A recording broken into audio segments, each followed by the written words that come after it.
just want to share with everyone how truly blessed I feel because I've known the meaning of unconditional love since the day I was born. And that's due to the example that my grandmother set.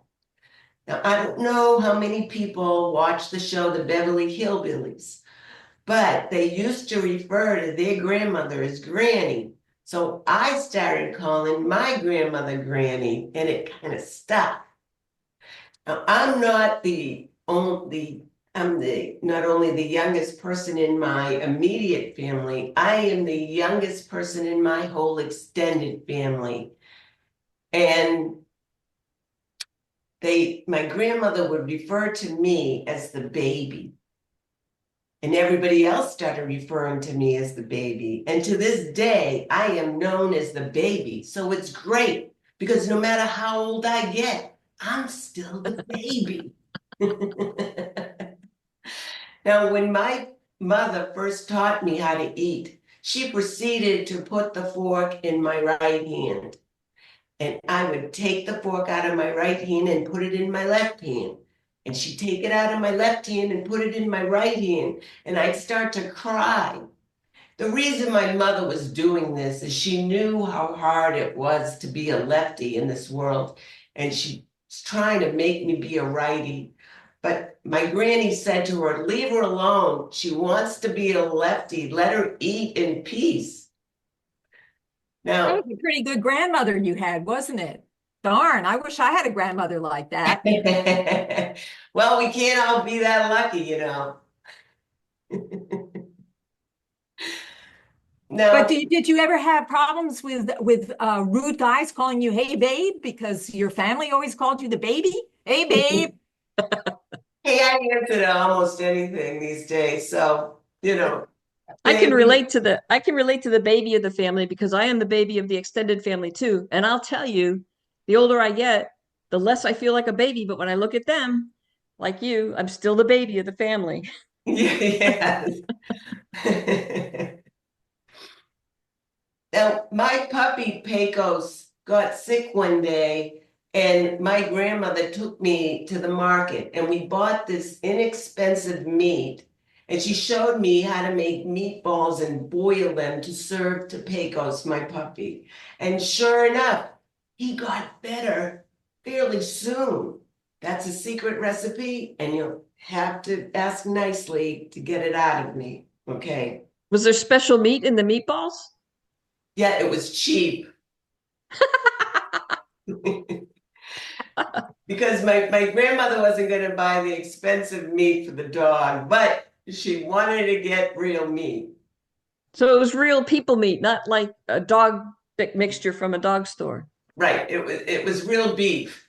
Oh, okay. Maybe it had a little more fat in that than your average beef, but it was real beef. You mean like real beef, like real hooves and tails and tongues and ears? Everything that's part of the cow, right? Part of the cow. So you had meatballs made of tongues? I didn't really go in depth of what was in the meat. My job was to take the meat, show me how to make a ball out of the meat, put it in the pot, boil it, and serve it up to my puppy so he could get better soon. And did he? He did. It was like almost right away. It was like magic. So I'm just telling you, it's a secret recipe. Now, my granny and I used to play a lot of games. And one of the games we played was we'd each pick a raindrop on the window pane and see which raindrop would be the fastest one to get to the bottom of the windowsill. Oh, wow. We played board games and we also played card games. And unbeknownst to me, my granny was always losing on purpose. So I would win every time, and I was just feeling amazing. But one day she won by accident, and she started laughing, and she was laughing so hard she started choking. And so my mother came running in the room to see what was wrong. And once my granny could catch her breath, she whispered in my mother's ear and told her that she was trying to lose and won by accident. So then they both started laughing, and I couldn't believe this.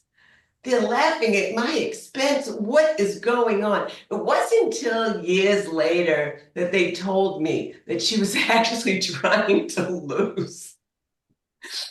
So I have a question to go back to when you said you played a bunch of games and you said different games, and one of them you said boy games. What are boy games? Board, Oh, board, board. BOARD, board games like Monopoly. All right. Well, that makes sense. That shows your age. That shows your age. What kind of board games did you play? Did you play Risk or Wide World or Life, Game of Life?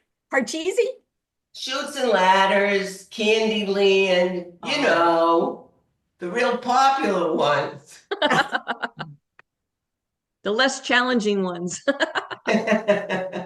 Speaking of bored, gee, I'm feeling like I gotta, I, I'm, I want to talk about myself here. Go right ahead. Oh dear. There you go, honey. Oh man, Barbara, you. I took you up on that. Go right ahead. Talk about yourself.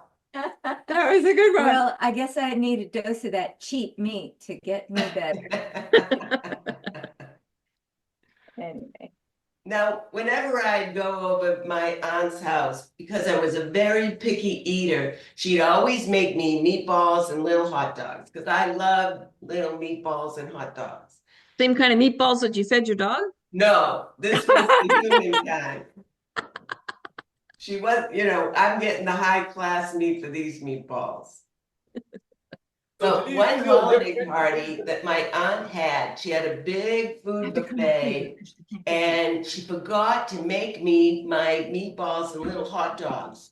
So when I started getting hungry, I start looking on the table. Now I was about 4 years old, so my head came up to the top of the table. So I kind of just reached up on the table to just grab something, and I grabbed this piece of meat that had fat all around the perimeter.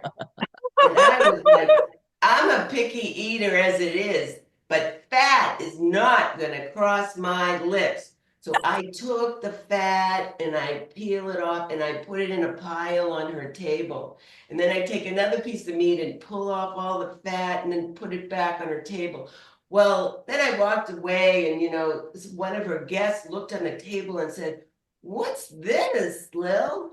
And she looked and pile of fat, and then she thought about it and she said, "I know who it has to be." So she ran to find me, and she's trying to reprimand me on messing up her table when my granny came to my defense and said, "Lil, you know better. You should have made her meatballs and little hot dogs, because if you did that, she would have never messed up your table."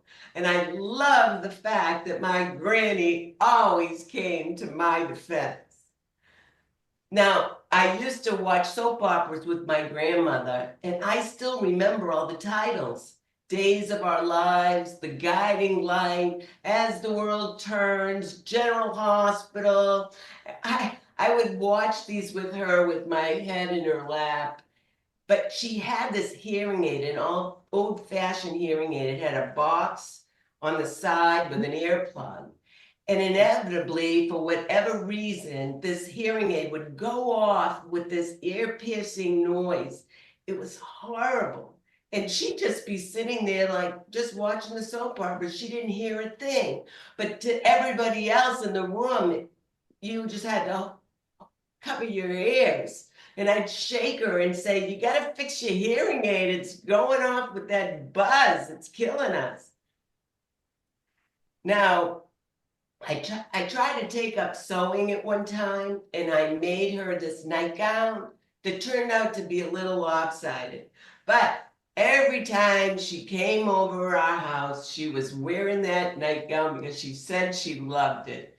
And it would always make me smile. So, yes, I am truly grateful for knowing what unconditional love is. And I've known it since the day I was born because of my granny. Thank you.